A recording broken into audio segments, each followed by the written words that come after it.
So I want to get into this. I understand you have 5 core principles when it comes to considering business. Dream big, use your imagination, show gratitude, overcome fear, and have faith. Yeah, man. Can we go over each one? Dream big. Let's start with that one. Everything starts with the dream. Nothing launches without the dream. That comes from your childhood, from anything.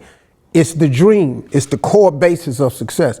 See, the thing with me, man, is I don't really focus on the technical aspects of business because I'm not the technical guy. I focus on the mental aspect of business. I focus on the part that go on in here because if you fix what goes on in here, you got a shot now.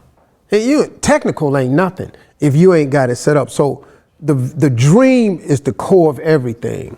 That dream, man, it's biblical. You know, man without a dream or vision shall perish. Doesn't bother you.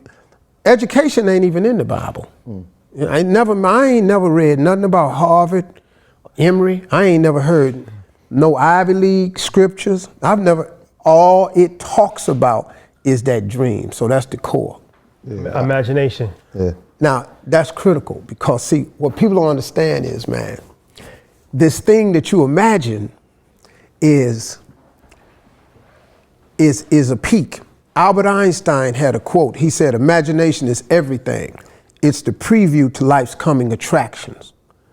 Oh man, when I heard that tripped me out because here's Albert Einstein setting it out that imagination is everything. It's the preview to life coming attraction. So everything that's in your imagination is God showing you a preview of a coming attraction that he has for you. See, so don't let nobody play your imagination off. Don't let nobody twist you about what's in your imagination. Don't let, how you see that. They ain't supposed to see it. See, everybody not gonna see your imagination. You can quit telling it to them because if God wanted them to see it, he'd have put it in their imagination, but he put it in yours. So imagination is as critical as the dream because the imagination is just God showing you a preview of what he has for you. It's like when you go to a movie and you get your popcorn and you sit down. Before the movie start, what do they show you? Preview. They show you previews of what? A coming attraction. Have you ever seen a preview and then the movie ain't come out? Nah, bro. Once you see the preview, it's finna be a movie. You believe that. And that's how the imagination works in your life. Let me ask, the third one is very interesting to me, show gratitude. See, gratitude is one of the most overlooked and key principles to your success. If your goal is to be a millionaire and you start out making $20,000 a year and then God gets you to 50, but you mad because you ain't a millionaire. But hold up, man. Do you not remember that just a minute ago you didn't have but 20? So you got to show gratitude for the 50. Then somehow, by the grace of God, you get to 150. It's people making 150 who used to be dead broke, mad because they not a millionaire. Hold up, partner. Do you remember when you was just making the 50? Now you done triple that, and you got to understand that there's joy in the journey. So if you don't show the proper amount of gratitude, you're never going to be happy. You're never going to be content. And after a while, man, God going to get tired of you. It's like if somebody come over your house and borrow a cup of sugar every day. Every day somebody come to your house and ask you for a cup of sugar. And you give it to them and they walk away and don't ever say thank you.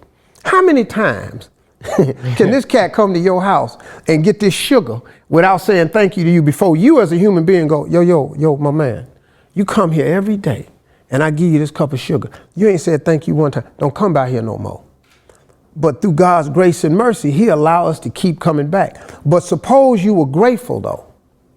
Maybe one time you go to God and ask for another 150 and he give you 500 because you didn't show gratitude. Maybe sometimes when the guy that kept coming by your house asking for the cup of sugar, if he would show gratitude, maybe you go, hey man, here go a 5-pound sack of sugar. That way you ain't got to come back tomorrow. But if you never show the gratitude, you never become the recipient of the grace.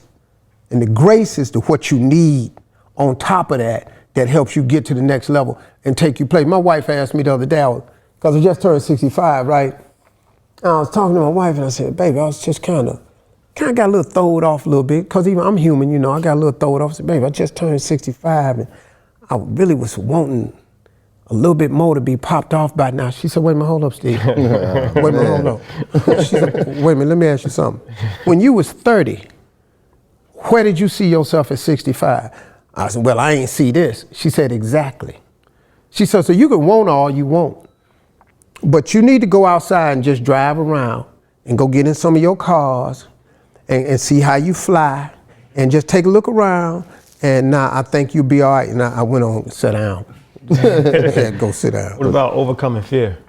Well, fear is the number one cause of people not being successful, because the average person freezes themselves with fear and they never try. You know, it's like people are afraid to fail. Dog, that's the process. I don't care who you talk to. I've watched y'all's interviews, man. Y'all done talk to some bad people. I don't care who you, I was listening to Rick Ross, man. That boy cold. You know, you sit up and listen to Ross, man, and you go, this a hood dude. He real simple. If you don't understand Ross, it's because you don't want to. Right. He just basic dude. But if you are afraid, fear, it freezes you. And people are afraid to fail. Failure is a part of the process. You cannot get where you're going without failing. Partner, you don't learn nothing winning. Michael Jordan took 900 some game winning shots. He only made 140 some of them. Yeah. They don't write about the 700 some misses. But you see, he on Wheatie boxes because of the 146 he made. That nobody gives a damn that he has failed 3/4 of the time. He was willing to take that game-winning shot and hoping to make it. Now, he'd have made 146. So he got a lot of rings on his fingers because he lost the fear of failure. And failure, man, is a part of the process. So you got to lose the fear of failing, man. It's just a part of it. It's the deal. The last one, having faith. Well, that's the ultimate. See, I was raised cool, man, because my father didn't go to church ever. My father was a hoodlum. He was a hard-working man, but my father was a hoodlum. He wasn't a gangster. My father was a hoodlum. He had some illegal activities with Don King in Cleveland. Mm-hmm. You know, when I see Don King, man, we just hug. Don King went to jail for manslaughter. Yeah. My father knew this dude. My father ran numbers with Don King in Cleveland.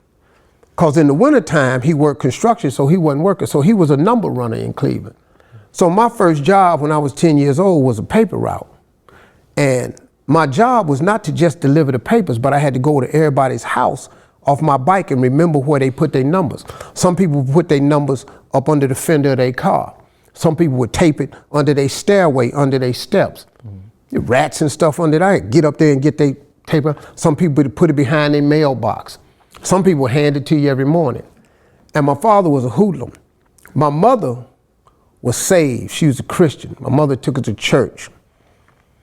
That combination of his doing whatever he had to do to survive for his family, measured with my mother's teaching us about God and prayer and faith and scriptures, has been the total cornerstone of who I am.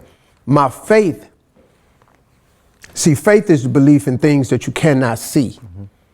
Without that, how you make it? Because I'm finna ask God for something that I don't see no how, no way I can get it. But I got the faith that one day I'll have it. That's cold, man. That's a cold piece to lock into your mind. And people that don't have faith, that don't have a spiritual background, I feel sorry for them, man, because it's finna be way harder.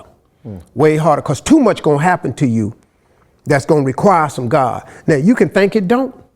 Well, I don't really believe in God. Okay, you ain't gotta believe, he's still there. You know, I have people all the time, I don't believe in heaven. Yeah, that's cool. Well, it's still gonna be one. One dude told me, he said, well, hey man, suppose you get there and you find out it ain't no heaven. Well, then I lived the best life I could, ain't no heaven. You got a bigger problem if you think it ain't one day and it is. Because now you done what you wanted to do and now you ain't going. So faith, man, all those 5 pillars are the cornerstone of it. My graduates from my school being Forbes, bag drop. Bag drop. A mic drop, bag drop. Bag drop.